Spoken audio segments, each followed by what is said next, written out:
This video is brought to you by Blessed Be God Boutique, maker of Catholic fashionable apparel, handmade accessories, and more. In this installment of We Were Warned, we look at the prophecy of Elizabeth Kennori Mora. One of her several prophecies, actually. This is the prophecy of the Great Chastisement and the restoration of the Church. Now, I've recently covered this in a live stream, and so what you're about to see is a clip from that live stream from a couple of weeks ago that not as many people viewed as would probably be interested if they knew this was a We Were Warned episode. So here we have that talk on her prophecies and her visions of the state of the church leading into the days of the chastisement, the nature of the chastisement, the material side of it, because we are living in the spiritual chastisement she's describing very clearly, and then the restoration of the church afterwards. And much of what you're about to hear is symbolic in nature. Some of it's literal. Which is which? I'll leave you to decide. Let me know in the comments if you think some of the stuff you're about to hear, what you think is symbolic and what you think is literal. I have put the summary of much of what she said on here for it's her prophecy of what she saw for our time. So now let's turn to Elizabeth Kennori Mora for some context for this concept of the church being eclipsed. Remember, as I've said before, Fulton Sheen, Blessed Aunt Catherine Emmerich, Marie Julie Jeheny, numerous mystics, as well as a number of secular figures, Fulton Sheen, as I just said, but a few other like 19th century figures could see what was happening and started talking about this concept of that they use various terms for, but I use the term ape of the church, which came from Fulton Sheen. It's a concept of the church being an eclipse, that it being hard to find the true faith, the real sacraments, all the rest of it. Elizabeth Kennori Mora is a venerable, made so by Pope Pius IX, meaning it's been 150, almost 200 years since he opened the cause for canonization, and it hasn't actually been followed through by anybody. Makes you wonder why a little bit. So here is what her prophecy is. See if this rings true to you at all. And I put some notes in here to give a little bit of my own sort of interpretation of what this might mean. Take it with a grain of salt, though, as we get to that. But here's her prophecy. On the feast of St. Peter, 29th of June, 1820, while I was praying, Blessed Elizabeth says, for the wants of the church and the conversion of sinners, amongst whom I am the first, I was ravished in spirit and drawn very near to God. Through an infinite light, I was so intimately united to him that I lost all sentiments of myself. The sweet impressions of the love of God replenished me with inexpressible joy and satisfaction. My soul, however, remained calm in these tokens of divine kindness. Then it seemed to me to behold the heavens opening, and the Prince of the Apostles, coming down, surrounded with great glory and by a numerous escort of heavenly spirits, singing canticles. St. Peter was dressed in his pontifical robes and held in his right hand the pastoral staff, with which he used to draw upon the earth an immense cross. At the same time, the angels sang these words of the psalmist, Constitutus eas principes sumna super omnem terram. You will constitute them princes over the whole earth.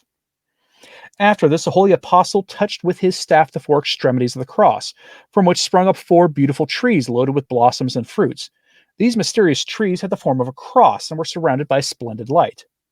That's thought to symbolize four religious orders that would remain generally intact, that the people in the times of tribulation could find shelter with to learn the true faith and to get the authentic sacraments as things really come to a head. And we haven't gotten there yet. Keep that in mind when you hear these things.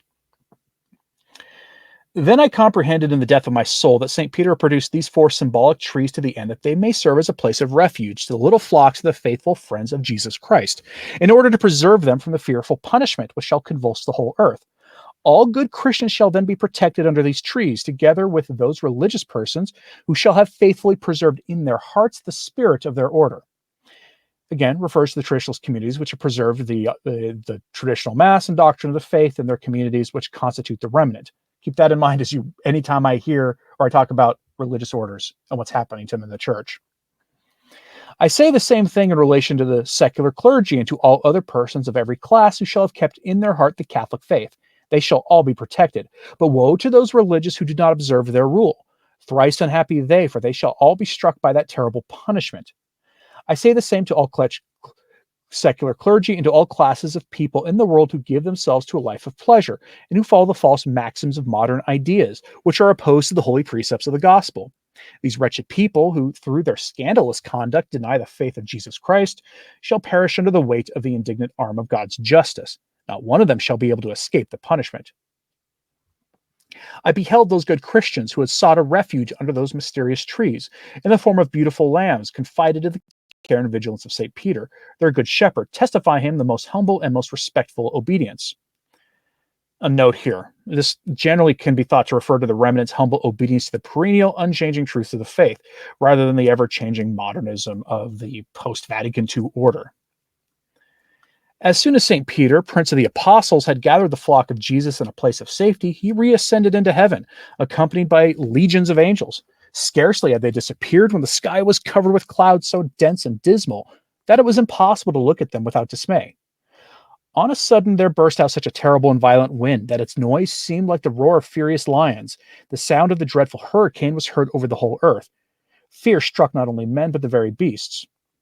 Some have interpreted that to be the darkness and confusion besetting the church, especially since the time of Francis. There are many observers who believe that this particular papacy has been the subject of Catholic prophecy and the consequences of it, including the darkness of sin that it will help spread in the church and in the world. Leave you to decide that for yourself. All men shall rise one against the other, and they shall end one another without pity. During the sanguinary conflict, the avenging arm of God will strike the wicked, and in his mighty power he will punish their pride and presumption. God will employ the powers of the abyss for the ending of these impious and heretical persons who desire to overthrow the church and destroy it to its very foundation. These presumptuous men in their mad impiety believe they can overthrow God from his throne, but the Lord will despise their artifices, and through an effect of his almighty hand, he will punish these impious blasphemers by giving permission to the infernal spirits to come out of perdition. That might be a reference to the 3 days of darkness, some would speculate. Innumerable legions of demons shall overrun the earth, and shall follow the orders of divine justice by causing terrible calamities and disasters. They shall attack everything. They shall injure individuals and entire families. They shall devastate property and food production, cities and villages. Nothing on earth shall be spared. God will allow the demons to strike down those impious men because they gave themselves up to the infernal powers and had formed with them a compact against the Catholic Church. Let's pause here again. Did you watch Taylor Marshall's interview with Father Ripperger this weekend? If not, last night he posted a very short clip, about 7 minutes long. You should really consider watching it, where Taylor Marshall asks Father Ripperger about the enthronement of Lucifer in the Vatican as described in Windswept House. Father Ripperger confirmed that he's heard stories from numerous sources besides Malachi Martin that actually happened or something like that happened. Okay.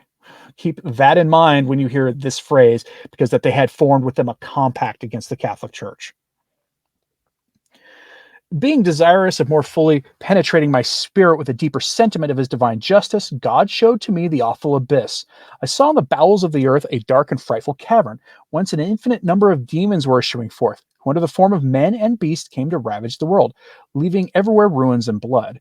Happy will be all true and good Catholics. They shall experience the powerful protection of the holy apostles, Saints Peter and St. Paul, who will watch over them lest they may be injured either in their persons or their property. Those evil spirits shall plunder every place where God has been outraged, despised, and blasphemed. The edifices they profaned will be pulled down and destroyed, and nothing but ruins shall remain of them. After this frightful punishment, I saw the heavens opening, and St. Peter coming down again upon earth. He was vested in his pontifical robes and surrounded by a great number of angels who were chanting hymns in his honor, and they proclaimed him as sovereign of the earth. I saw also St. Paul descending upon the earth. By God's command, he traversed the earth and unchained the demons, whom he brought before St. Peter, who commanded them to return to the abyss whence they had come. Then a great light appeared upon the earth, which was the sign of the reconciliation of God with man. The angels conducted before the throne of the Prince of the Apostles the small flock that had remained faithful to Jesus Christ. These good and zealous Christians testified to him the most profound respect, praising God and thanking the apostles for having delivered them from common destruction, and for having protected the Church of Jesus Christ by not permitting her to be infected with the false maxims of the world. St. Peter then chose a new pope, The church was again organized. Religious orders were reestablished. Private families of ordinary Christians, for their great fervor and zeal for the glory of God, became like the most exemplary religious communities. Such is the glorious triumph reserved for the Catholic Church. She shall be praised, honored, and esteemed by all men. All men shall become Catholics and shall acknowledge the Pope as vicar of Jesus Christ. Amen. And that is the message of Blessed Elizabeth Canori Mora, who, after she wrote this, was made a venerable by Pope Pius IX. Her cause for canonization is open. I don't know how much of this is symbolic besides some of the things I alluded to earlier, including St. Peter literally choosing the next pope after the chastisement, but maybe we'll find out. But that is actually one of the reasons why you should consider living in a state of grace, working very fervently on those sins of the flesh or whatnot that send you to confession all the time. Every single one of us needs to do that.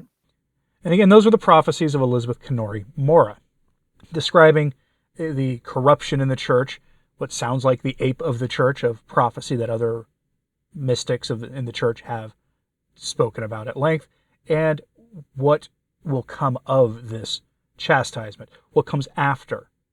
This gives you a good idea, actually, of a way to judge Catholic prophecy.